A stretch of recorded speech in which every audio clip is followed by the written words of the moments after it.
Chapter 15, Fire in the Hold. We'll do his ashes in a shotgun shell and blast them down at the lake. Wayne Kellerstein plans a friend's funeral. A traffic camera captured a few images of the red GMC Blazer full of Winnipeg bikers that Sunday as Sandham's crew headed west down Highway 401 near Cambridge in southern West Ontario. As they arrived at the iron gates of Wiener Kellerstein's farm, Taz put in a call to Dave Weech on the west coast. As MH later recalled, Concrete Dave told him that if Kellerstein didn't cooperate, they should pull his patch too. Concrete Dave didn't have any particular authority by himself, but he did have easy access to senior American bandidos, which made him a powerful man. There wasn't any lock on the inner fence to the compound that evening, and they were able to knock on the door of Wiener Kellerstein's farmhouse. He was understandably surprised, but played along in the role of welcoming buddy. True to form, Sandham lied to his host, claiming not to know the purpose of his own visit. He said the Americans had told him to show up there and that they'll elaborate after MH later recalled. Kellerstein had advertised himself as a proven killer, but yanking Boxer's patch would be no easy matter. He wavered since the Americans made him part of the plan to pull patches. Boxer was his best friend, and that kind of loyalty was rare, even though they'd had their troubles. If Wiener could only get above him in the Bandidos world, then everything would be fine again. Chopper Repulso was another matter. He wouldn't go down without a fight, and he wasn't nearly as trusting as Boxer. Kellerstein had to choose between betraying his brother and being betrayed by his brotherhood. For the time being, he would make both the Winnipeggers and the No Surrender crew believe he was on their side. The next day, another visitor arrived. 32-year-old Frank Mather, a perpetually down on his luck ex-con, had a pregnant girlfriend and no place to live. The red-headed maritimer had been kicked out of a motel for not paying his bills. Next, he crashed with a friend with a nasty crack cocaine habit. He and Wiener had met when they were together in Beaver Creek Minimum Security Prison north of Toronto, and before they parted ways, Kellerstein urged him to give him a call if he ever needed a place to stay. True to his word, Kellerstein ushered Mather into the house to meet the Manitoba bikers. "That's one of my boys from London," Kellerstein announced. Mather had a swastika tattooed on his neck, but those who knew him didn't consider him particularly menacing. He certainly wasn't a leader of anyone particularly ambitious. He just didn't seem to learn much from past mistakes. His criminal record included 8 break-and-enters and a 3-year prison stretch in New Brunswick, but nothing that involved weapons or violence. At the time he showed up on the doorstep of Wiener Kellerstein's farmhouse, Frank Mather was on parole for possession of breaking and entering tools. He'd been arrested while trying to steal a truck. He had worn a Bandidos support shirt at a Kellerstein party, but it was hard to believe a serious 1%er gang would want him as a member. In his favor, Mather was known in criminal circles as a man who would stand by his friends. His reputation was so solid that there were stories that Mather had even copped guilty pleas to crimes he hadn't committed to keep his buddies on the street. Marcelo Arvina arrived at the London airport at 1:25 p.m. the next day. Sandham and the other Winnipeggers drove to the airport to pick him up. Sandham wore dark sunglasses and a ball cap, as if he were a rock star trying to keep a low profile among a swarm of paparazzi. Mushy, as easy to spot, a head taller than many of the travelers, his jet black hair bounced off the shoulders of his gleaming, spotless, silverish tracksuit. Perhaps the Winnipeggers didn't notice, but their movements were being recorded again, this time on airport security cameras. Recovering from yet another punch-out in the octagon, Arvina was nursing a black eye, a possible broken hand, and a concussion from his previous night's work. When he saw his friends, he didn't shake their hands in greeting, as his right hand was as sore as his face. None of his friends offered to carry his suitcase for him, however. At supper time on Sunday, April 1st, Wiener brought his guests to the Holland House in Iona Station. At supper time on Saturday, April 1st, Wiener brought his guests to the Holland House in Iona Station, where they hunkered down to a meal, bacon cheeseburgers, french fries, soup, and beer.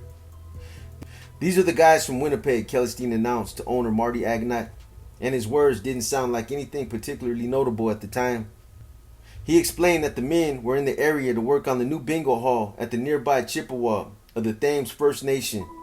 There was nothing new about Wiener Kellerstein bringing biker friends to Argonaut's family restaurant, where a sign near the cash register read, Friends and family gather here.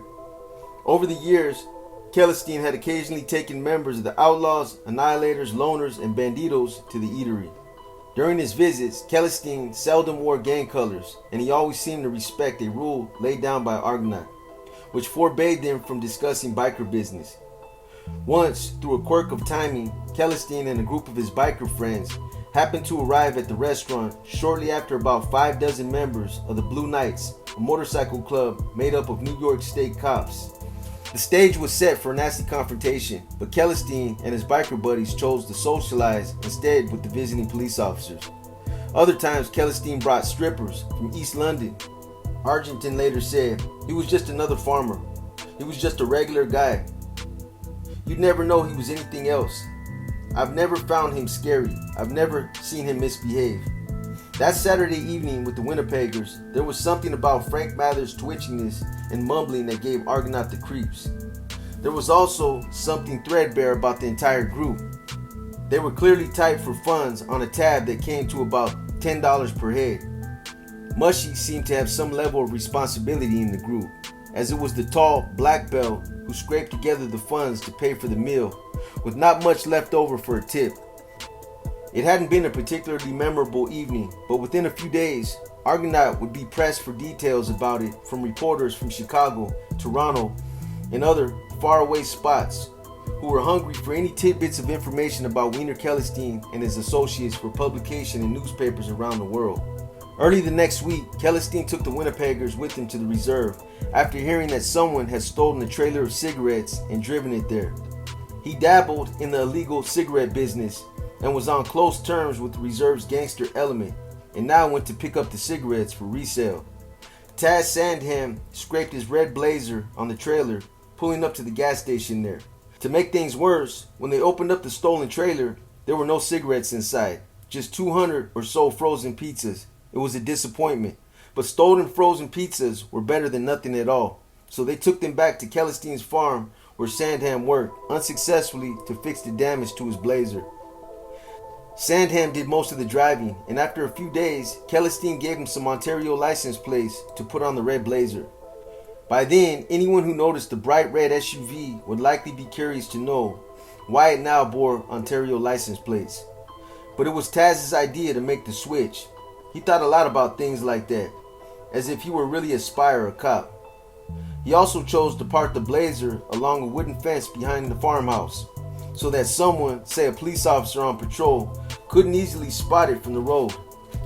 The surroundings at the Celestine home were more conducive to business than pleasure.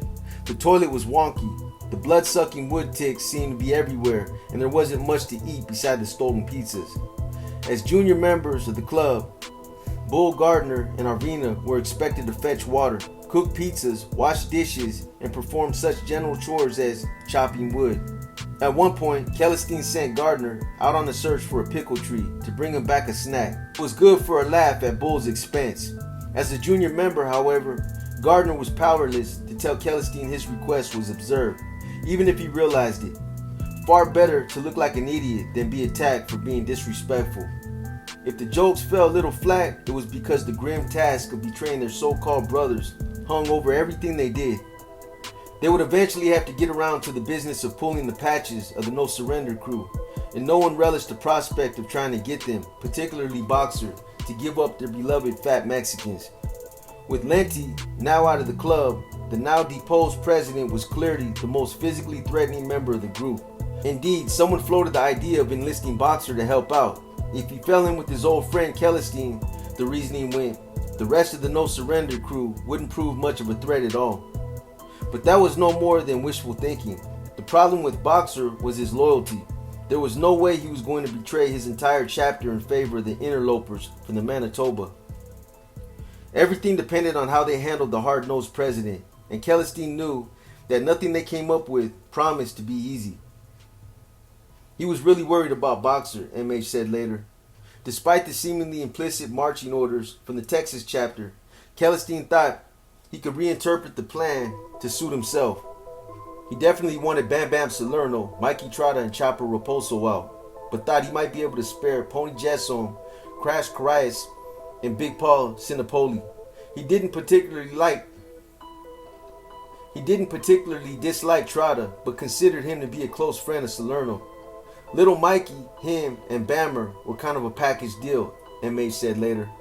The Winnipeggers weren't comfortable with that idea, and MH later recalled that Taz Sandham suggested they shoot Boxer instead. As MH later described events, Sandham played the role of trained military sniper in the hill, boasting that he could take Boxer out easily from a distance. He had visited Boxer's 12th floor apartment on Dufferin Street, and he and Kellerstein knew that he would go out on the balcony to smoke his cigars so that baby Angelina wouldn't have to inhale the smoke.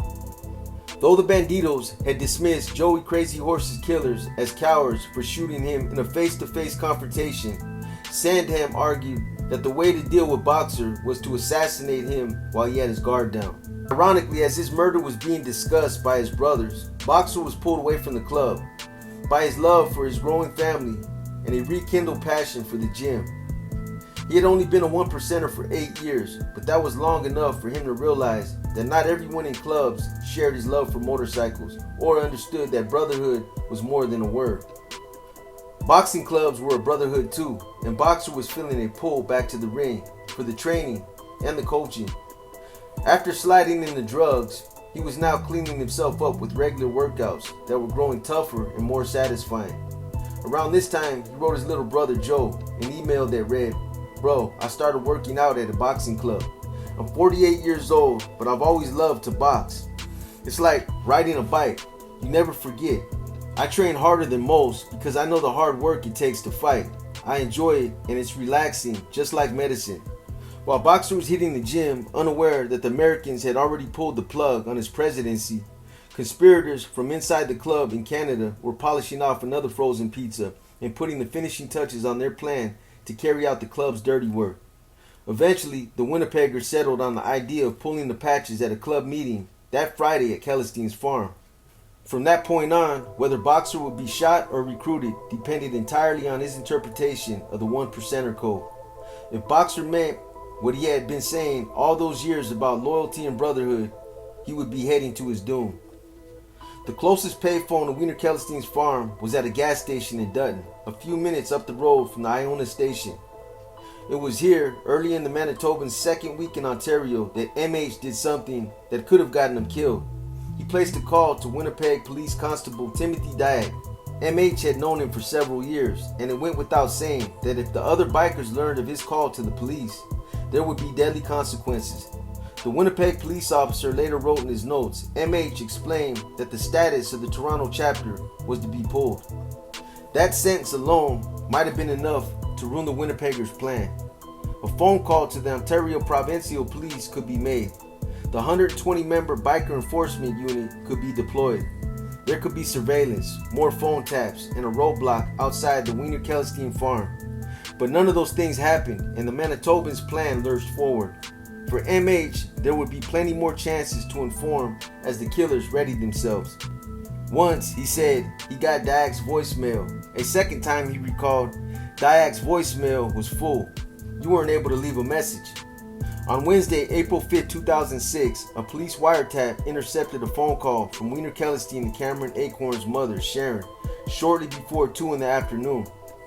The idea was to do something respectful but distinctly bikerish. We'll do his ashes in a shotgun shell and blast them down at the lake, Wiener suggested. Mama B prefers something a little more tasteful, like tossing his ashes to the wind from the back of a moving Harley Davidson. Right on, Kellerstein said. The conversation shifted to her son, Cameron. Kellerstein didn't know he was in custody, awaiting trial on drug charges. One might have expected Kellerstein to know such an important thing about someone he called a brother, but Kellerstein was a self-absorbed man, and he hadn't needed Cameron Acorn until now. The real purpose of Kellerstein's call is foggy, since he must have had more pressing things on his mind than a social call to the mother of a clubmate he didn't think about much. But the most obvious reason makes the call to Acorn's mother truly chilling. Acorn had been fast-tracked by Boxer to full patch status. The two men were clearly close. Was Kellerstein calling Acorn now to invite him to the church meeting to ensure that the protege would share his mentor's fate? Wiener's tone sounded almost nostalgic as he thought back to his days at the super maximum security lockup in Pendergeyschen, where Cameron was now confined. He told Sharon not to worry about her boy and passed on the message for him to stay cool. I'm a warrior, Celestine continued, veering into territory most people would be sure to avoid when talking to a friend's mother. I'm a warrior, Celestine continued, veering into territory most people would be sure to avoid when talking to a friend's mother. I'm into fist fighting. If I'm not fucking, I'm fist fighting. Whether he was troubled by the enormity of the betrayal he was plotting or bayou by it, Celestine was clearly staggering towards madness. If you talk to Cameron, just say one thing, he added. What's that? The young biker mother. What's that? The young biker's mother asked. Fire in the hold, Wiener shouted, then burst out laughing, clearly amused by his own wit. Fire in the hold is an old naval alarm, warning of a fire below deck on a ship where ammunition is stored. A ship with a fire in the hold is a floating bomb. In his leering, manic way, Celestine couldn't help tipping off the mother of one of his potential victims. Something big was about to explode.